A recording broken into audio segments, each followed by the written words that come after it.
game na to ay mananalo ng cash prize. Okay, paunahan po ito. Kung sino lamang po ang mauna, siya lang ang makakuha ng ating prize. Okay, mga mommy and daddies, patulungan ako sa ating mga kids at ihanda na ang laman ng mga bag.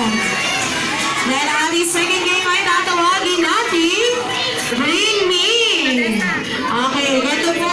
Kung sino lang ang mauna, kung sino lang ang mauna, siya lang ang panalo.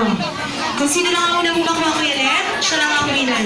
O, ikaw na lang, Jollibee, ganito ka na lang. Yan. Kay Jollibee nyo ibibigay. At kung sino ang una niya makuha, siya ang panalo. O, Jollibee, dito na tayo sa gitna. Ready ka na ba, Jollibee? Okay, sige. Okay, ngayon.